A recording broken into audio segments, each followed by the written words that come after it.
Good evening, everybody, and welcome to a special time for our season finale of People Always Ask. And now, one of the themes that comes up all the time, especially during this pandemic, is how do I live my best life? How do I make choices to move towards things that actually make me feel like I'm aligned with my purpose? I'm aligned with what I'm supposed to do. And now we're here to talk to somebody she just knows a child. Her name is Tash, and she is an intuitive. She is a celebrity intuitive. So on today's episode, we are going to be talking to Tash, which is a special privilege. And so I want to welcome Tash on, celebrity intuitive coach with a gift. She's been blessing the people. How are you doing? I'm good, blessed, and highly favored. Very blessed. And so obviously, I know you've been super busy. Yes. One of the things that has come up from a lot of people that I've talked to about any sort of ability to connect or use intuition or anything like that is, how do I know? How would I know? How did you know that you had any sort of gift or intuitive ability at all? Yes. So when I was young, around the age of 6 years old, I remember sitting at a kitchen table in Queens, New York, where I grew up, with my mom, and I remember me telling her, "Mom, something's going on with Miss Boone." Miss Boone was her best friend back in the day, and I would say to my mom, like, "Mom, something's going on with her heart. Something's happening with her heart." Like, I was very adamant about that, and she goes, "What are you talking about? Like, eat your cereal and let's go. Like, let's get ready for school. Like, what are you talking about?" And I was so adamant about it. Like, I felt it so strongly that something was going on with her. And I'm like, "Her heart is broken. Something's wrong with her heart." And she goes, "What are you talking about?" So she just picked up the phone and called her, because they spoke 50 times a day, old school girlfriends. And she's like, "Hey, Tasha's saying something about your heart. Like, I don't know what she's talking about." And then she revealed to my mom that she was actually having heart surgery. So it's something that she did not share. My mom was just stunned. And then I overheard her speaking about it to someone else. So my mom was like, "Where did that come from? Like, what made you say that?" And I'm like, "I don't know. I just knew." And she goes, "What do you mean you just knew? Like, what does that mean? What do you came to you? Did somebody tell you?" And I was like, "No, I just knew." So I said, "I know things about people." And she was like, what do you mean you know things about people?" I was like, "I know things about everybody. I know things about my teacher. I know things about this one." And I just, I'm a kid, right? Just going off. And so for you, it's just like, you're not even thinking twice about it. You just know. Yeah. So I was adopted legally by my mother's best friend, because my mom caught a stroke when I was very young. But I grew up with my mother in my life. She just was unfortunately disabled.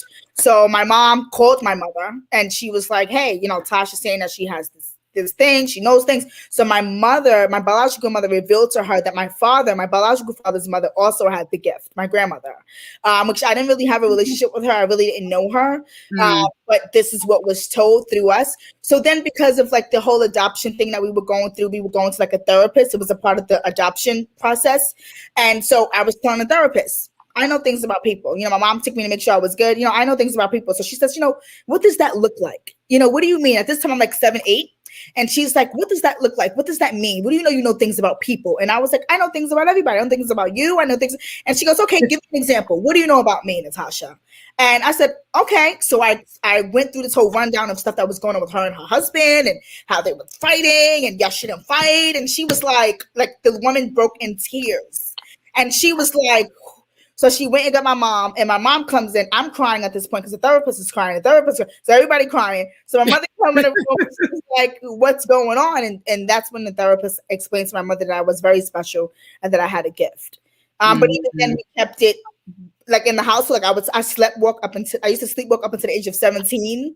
I used to get up out of my bed and run to the door like every night. Like my mother had to put extra bolts on the door because I was running. And I believe the reason for that was because I had a gift that I wasn't using. So I felt like I needed to, I was like running to give people messages that I wasn't connecting to. That's what I attached it to. Interesting. So that was it. That was, and I still wasn't public. It was only in my house. I didn't come out the closet until I was like in my mid-20s. I call it coming out the closet. You didn't come out the closet. What made you decide to come out the closet? Because you were telling me before we got on, you were in corporate. You were in corporate America. Yes, I was. So I did this transformational workshop in New York City called Momentum Education. I don't know if you've heard of it, but it's a transformational workshop about living your best life and being who you were designed to be on the planet. Some people identify it as a cultish thing, but it's really good to live your life at its highest possibility. And in this workshop, we did an activity where you had to make a choice between someone else and you. So I gave up this choice and I failed this exercise that they had. And one of the coaches, Jojo Brem is his name. He was one of my coaches in the program. He came up to me and he's like, you better than this. You know, you have a gift to share with the world. You have a gift to show. And at this time, I'm like, what the freak? Nobody knows about this gift because it wasn't public. And I'm like, what do you mean? He was like, you have a gift to share with the world. You could be bigger than Oprah Winfrey. You could da, da, da. And he just was going in and I felt it in my spirit. And then that's when I went in front of the room and it was like 40 people in this program. And I just went in front of the room and I was like, I have a confession to make. And they're like, what is it? And I'm like, I'm gifted. I have a gift. I know things about all of you guys. And like, oh yeah, Natasha, we all have gifts in the world. We're all amazing, you know, because it was that type of program. And I'm like, no, like I'm gifted. Like I know everything about all of you guys in here. And they're like, no, yeah, we're all wonderful. We all have a purpose. And I'm like, okay, this is what I mean. And I literally went around the room and started reading everyone one by one. I was like, you da-da-da-da, and you da-da-da-da, and everybody was just floored. And it was in that moment when I was like, I felt free. I felt like it was no longer a secret. And I was just like, and the impact that I made in that room at that moment, I knew that I had to use my gift. Like it was life-changing. So that's when I made a decision, like, I'm not going to hide this anymore. I mean, and I'm glad you didn't. That sounds huge. There's a part of me that wonders if the pressure of getting it wrong ever made you want to try to like sharpen your skills or like train somewhere and make sure that you really kind of knew what you knew. Did you ever do anything to try to like make sure that your skills are really sharp so that? I mean, I pray a lot because I consider myself to be a prophet. My brand is intuitive life coach, but I actually I have a gift of prophecy. My gift comes from God. So I do a lot of praying. As I speak to my clients, you'll hear me say throughout the session a lot, does that make sense? Am I making sense? Am I making sense? Because I don't know if I'm making sense, to be honest with you. I don't. I'm just talking with whatever's coming up for me. I'm just giving a word. And 100% of the time, my clients are like, yep, that's what's going on. Yep. And I'm like, okay. Like once they give me that confirmation, I just go on and on and on and on and on. And it just doesn't, and then it doesn't stop until I have nothing else. Wow. So when you're saying that you know stuff, it really is literally just like, you know it. Yeah. It's not like a visual, it's just knowledge. Yeah. Now you had a moment with DMX and you were telling me that you had prayed for him to come to you in a dream. Yes. That sounds different. Yes, very much so. Well, again, I'm a prophet, right? Right. DMX was a man of God. He was a true man of God. All of that, you see his music, him talking about God and praying, that was all real, okay? DMX was here for a purpose. He was here to portray his message and be an inspiration to people by way of his music. He did his job. His work was done here. Okay. And so I always felt like DMX and I had a connection, and it was always on my to-do list to meet him even before he passed away, especially when I saw the interview that he did with Ayana Van Zant. I felt like she's amazing and she's great at what she does, but I felt in that moment that she did not get through to him. No. And I felt like if I get to him, I can get through to him. So I work with a lot of celebrities in the industry. I work with from Bryson Tiller to Tiki Barber to the Braxton, Tawana Braxton, you know, Mace, whatever. But he is one celebrity, and I don't talking to celebrities. I'm not starstruck at all. But he is one celebrity that I wanted to speak to because I felt like if I would have gotten to him, maybe he would be with us today. I strongly believe that, and so I prayed for him to come to me in my dreams. Wow. So I can have a conversation with him about, you know, what his struggle was and where he's at and how he's feeling now. He had a lot going on. Really? Yeah. I mean, I always was really DMX's story was really close to my heart. I found it really intriguing. But I think the hard part of it really was that you could see there was a lot of pain. There was a lot of trauma, right? Like this isn't just somebody who is an artist. This is somebody who their art is really almost all that they feel is holding them up in some moment outside of some really dark, really traumatic stuff. Yes. And for me as a person who just in general is very sensitive to story, it's hard to hear something like that and then hear the music and realize, whoa, what an amazing ability to translate that and then know that the man behind the music is still struggling. Absolutely. That's such a weird thing to know. It's incredible, but he was so talented and he was so true. And my hands are sweating now as I'm speaking about him because my gift pours through my hands. such an incredible human being, and all he wanted was to do the right thing by the people. His music wasn't about him. His music was about the people and being in service to the people. And just to be clear, like, I don't just read people in person. I can read photos. I can read people. I don't watch television specifically because I can actually read the actors and actresses' real life. So it's very confusing to me. Like when I watch, and I try to watch. I love Power, but I love Power. I can't wait to come back on. But even so, like I'm always battling with them being the character and what's going on in their real life because I pick up everything. Like I'm like, oh, this is what's going on in his real life. So watching TV for me is a challenge because of the ability that I have to tap into their real lives. I can only imagine how busy your mind feels. Mm-hmm. And people are like, how do you deal with that? Like, how do you take care of yourself? I don't know any other way though. Remember, I had this gift my whole entire life. So like your normal is not my norm. You know, people are like, I don't even know how to be able to handle it. How do you handle it? I don't know any other way. Like this is all I've known for as long as I was, God knows how old. I was a kid, you know? So I've always known this ability to have this gift. So I don't know any other way. This is my norm. This is my life. Well, so this is a good place to transition. We've got a couple of people we're going to bring in just to ask you a question. We're not going to get carried away. They have one question for you to give them. Specific, like instead of like, I don't want anyone to come on and say, what are you seeing with my life? Like just to ask them a specific question in terms of what they want to know. Okay. Yeah. Okay. So I am going to first bring on a person who introduced me to you, which is my sister. Her name is Nicole. And she is, here we go. Hey. Hi. How are you?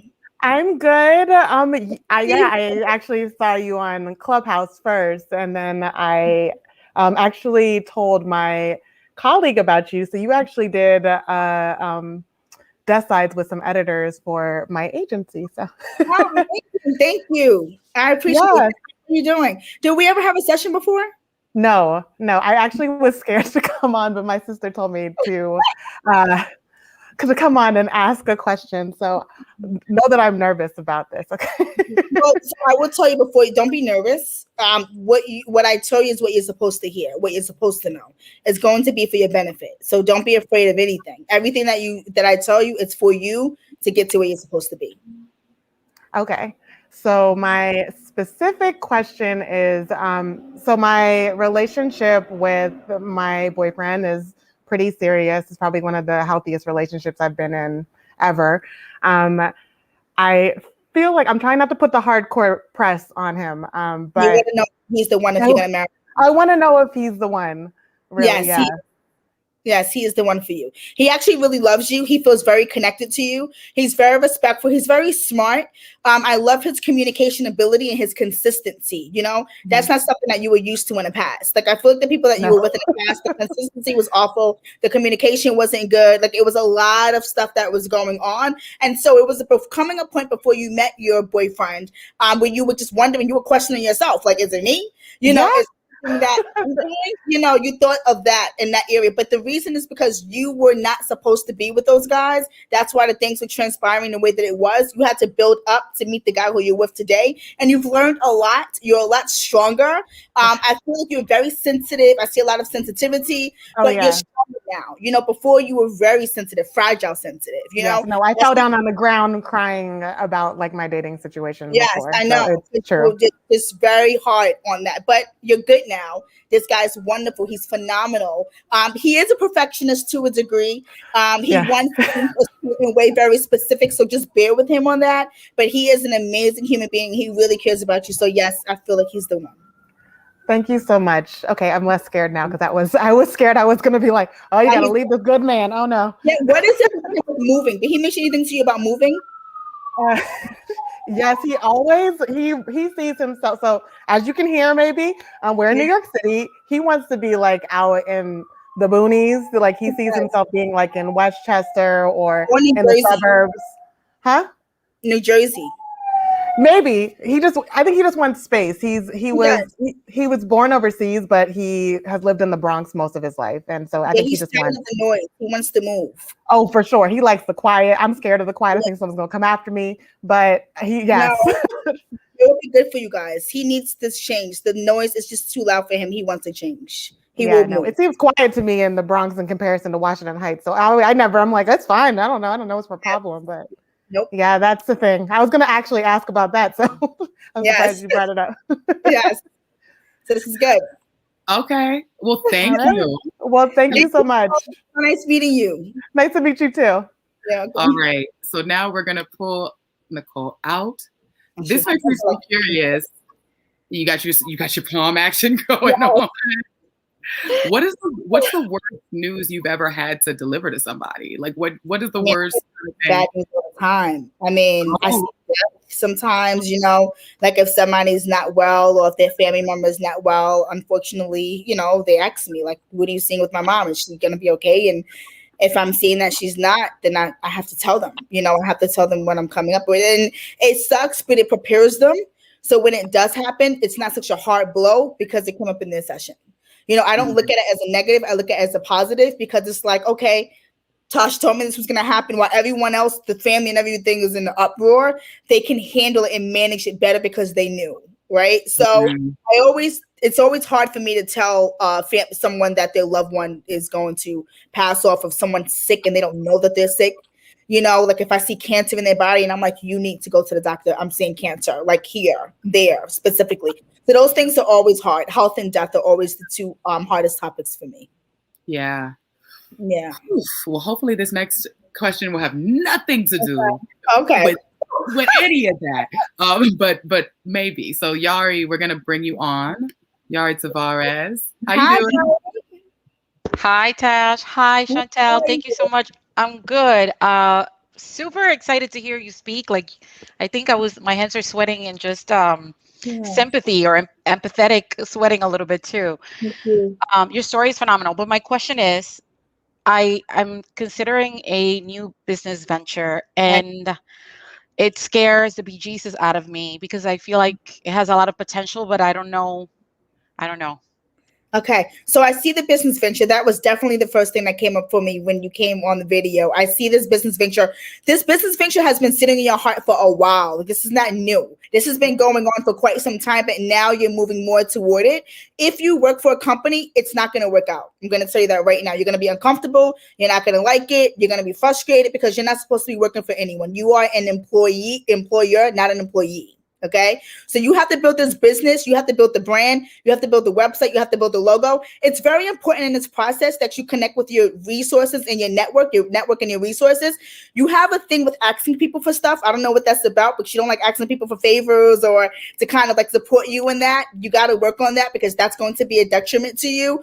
That's going to be huge. There's people in your network now that you can connect with and say, hey, I'm starting this business. What do you think you can do with this, with that, with this? You want to do everything yourself. You want to do everything by yourself. And that's where the confusion is coming because your experience is overwhelmed. So I want you to start finding people in your network to start delegating, get some interns, have some people that can support you so you can build this because it's going to keep coming up for you. But I do see the business being successful. It's going to do really well. I am seeing something with the website. I don't know if you have to build the website or do something with the website, but I'm seeing something with the website that's supposed to be taking place. I don't know if you spoke to the people already or if you're trying to figure that out, but I'm seeing something with the website. Trying to figure that out. Okay. Contact a branding and marketing person who's good with branding, marketing, website, logo. Try to find something that's a one-stop shop so they can help you push this brand. Okay. You can inbox me on Instagram. I have somebody that I want to refer to you. Okay. I'm so happy that you said to inbox you because I wanted to ask you about something else, but yes. Okay. I also want you to be very mindful of your sleeping pattern. Your sleeping pattern is not good. You're not sleeping seamlessly through the night. Have you been struggling with your sleeping? Yes. Okay, you have to watch that. You have too much on your mind. Your sleeping pattern is off. So you have to fix that because that's another reason why you can't think clear in terms of the business because you're not well rested. Okay, thank you. Okay. So on point. Yes, you're amazing. Oh, thank you. Welcome. You're amazing. Thank you, Yari, for coming on. No, thank you. What an energy. Thank you. You're a good person. She's such a good person. Oh my goodness. I'm so curious. What is the business venture you were seeing? Hold on, Yari about to bring you back so I can ask you, what are you doing? So I'm actually not open to speak about it yet, but I promise you that you will know within the next 6 months to a year. Girl. Yeah, you need to write a book too. I see a book in you. You're the second person to tell me that this week. Yeah, Wow. the book that you're supposed to be writing. And something about your mother. Don't worry about your mom. Okay. Are you worried about your mother? Don't worry. She's going to be okay. Okay. Thank you. Okay? Okay. Thank Thank you. you, Yari. Okay. Amazing. Thank you. Thank you for bringing Yeah. your gift here. You're One of welcome. the things that I'm really curious about is if you find yourself repeating any advice to people often. Is there anything that you sort of find yourself saying a lot? No, everyone's story and everyone's life is very different. The only time that I repeat myself is if a client, because I forget within 24 hours. That's another thing. Like when I speak to people intuitively, after 24 hours, I won't remember a thing. Like if I speak to Yari on Monday, she'll be like, "Oh, you told me about my business." Da, da, da. I'll be like, "I did." Oh, okay. Like I'm God. You literally uses me as a vessel to give a message. Then the I just information sent a is gone. message. So I do find myself like if I speak to a client in January and then I have another session with them in June, like I will mention some of the things that I spoke to them about in January. I mean, I don't remember them. I speak to 100 clients a week. Like there's no way that I can possibly remember, but it's confirmation because they're like, you mentioned that to me, Tash, 6 months ago. So it's confirmation that we're on the right track. So that's the only time that I find myself repeating myself.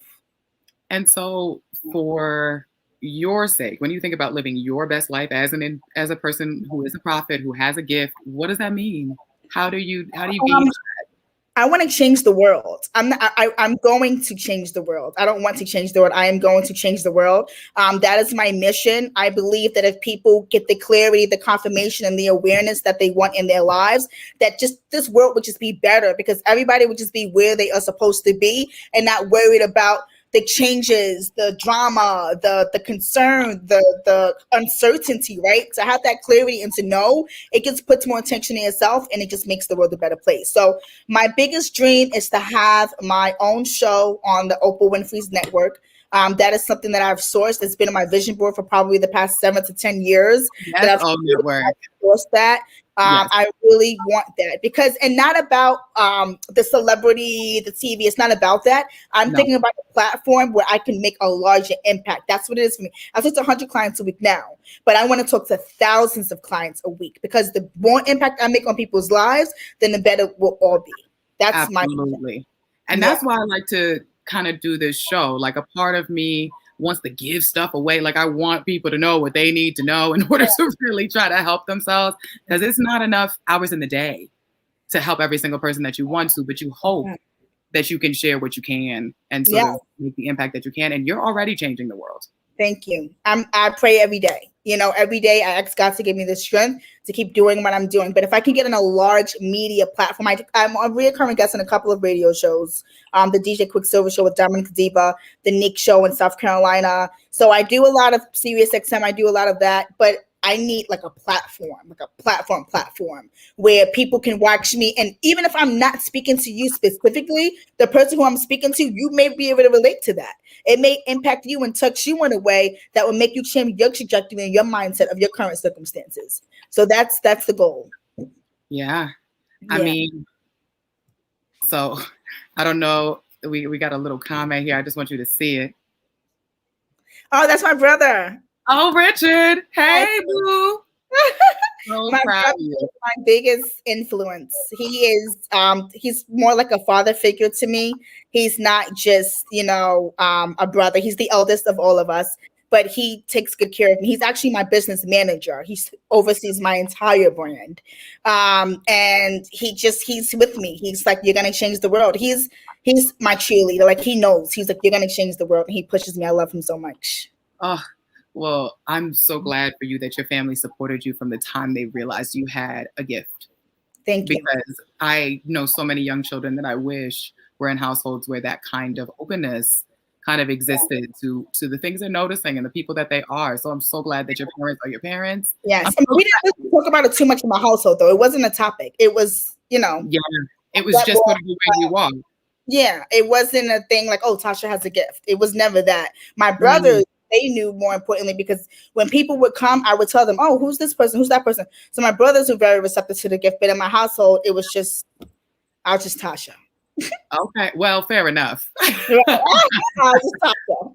Well, so I always end the show, and I guess now I'm ending the season by pulling a tarot card. I consider it the way of just kind of asking the ancestors what they want us to take away from all the things that we have sort of been talking about and going through. And so I really am just going to pull something because I'm terrible at endings. This is something about me that's bad. I'm bad at wrapping it up. So this is how I'm going to do it. Yeah. And so this episode is about living your best life and really, hopefully, people trusting their gifts too, because I think that's a huge part of being able to live your best life. Absolutely. And so let's see what the cards. So I always like to plug this deck that I have because it's made by a Black woman. It's the Afro Goddess Tarot Arcana set. Mm-hmm. These are just my divining cards, people. I don't necessarily know if tarot works all the time. Yeah. It's just I get my intuition into sign. Yes. So the card we're coming up with today. Huh? You have great energy. Oh, thank you. Of course you do too, but you're a prophet, so you already knew that. So here's the card we're getting, which is the Daughter of Pentacles. I've actually pulled this twice today, so I am a little bit more familiar with it than usual. I always like to draw attention to both the colors and the card. So we've got to be upside down. She's supposed to be upside down because an inverted card has a whole different meaning than a right side up card. And so Pentacles, we're always talking about values around worth, money, career, things like that. So the Daughter of Pentacles, let's go to her and just see what she's trying to tell us. In reverse, sometimes there you go, can indicate a lack of confidence in your ideas or creative block altogether. So this is a card that's kind of letting you know that self-doubt is not necessary. Okay. This is a card that's also letting you know that you are a great goddess and all you need to do is believe in the greatness for it to be revealed, right? So goddess, develop some confidence in yourself and put a creative idea into action. Yari, this is reminding me of you now as we're pulling this card. Absolutely. And so both you and your ideas are worth it, right? So this card is really enforcing, and this is a fine way to end the season, right? Yeah, that if you have a dream, if you have a strength, if you have something that you really want to go over, you can feel the self-doubt and do it anyway. Yes. You can feel the fear and do it anyway. So you have to trust that you are enough, your strengths are enough, your ideas are strong enough for you to be able to move towards them. That's what the Daughter of Pentacles is giving us at the end of this episode, which is so perfect because we got a prophet with a gift who's leaning all the way into it with us and showing you what it really means. I expect to see you on OWN soon. You know what? From your mouth to God's ears. I can't read myself. I can't read everybody, but I can't read myself. I disproportionately tune into OWN programming. So if you on there, I'm gonna see it. I'm praying for that. I really, truly am. That's really one of my biggest dreams, like on earth. Oh, well, you know what time it is. And to sit down with Oprah Winfrey 101 and have a Super Soul Sunday. Yes, Super Soul Sunday. Yeah, I think that would be amazing. Oprah Winfrey. And I also think it would be really interesting to see you and Oprah just sit down and see what kinds of stuff. I would love to connect with her on a spiritual, intuitive level. I'm sure you already got some ideas of what you want to I do. I already know everything about Oprah Winfrey anyway. I read her photos all the time.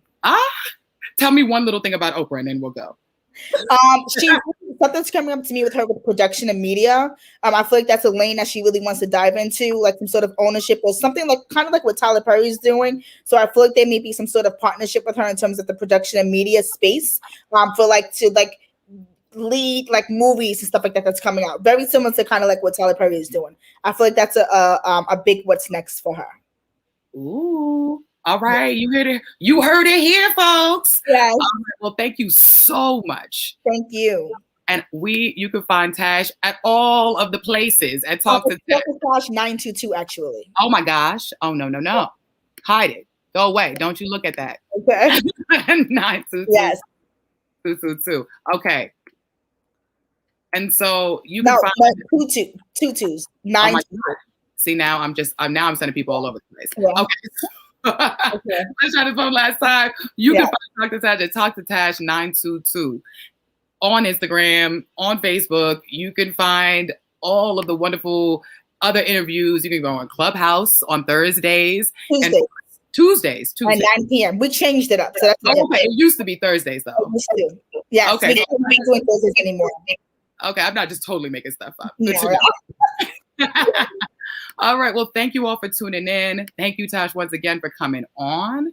And hopefully you guys can go ahead and live your best life until at least we start up season 3 and you can ask me some more questions in case you need to. But in the meantime, you could book a session with Tash. I know she's booked up, but by the end of the summer, you might be able to hook up and. Well, I have VIP options available. The VIP options are the original rate because my sessions are on sale for 50% off because of the stuff. But if you want to speak to me sooner, the VIP options are original rate, and that guarantees you a session with me within 3 to 4 weeks. If you don't book the VIP, then you'll have to wait till July. I am booked until the end of July.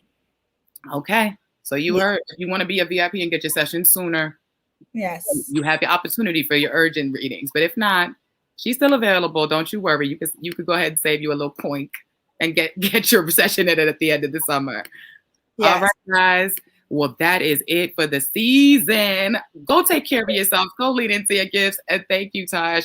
Thank you for being the prophet that you are. I really expect to see you all over the place. So. Thank you so much. I'm praying from your mouth to God's ears. Right? I'm just doing the work. All right. Have a wonderful night here on Queen Blueprint TV. You are watching People Always Ask. I'll see y'all next time. Just call me when you get up or get out or get off.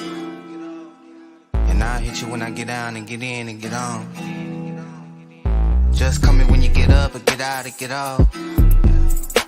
And I'll hit you when I get down and get in and get on. Baby, you could just call me when you get up or get out or get off.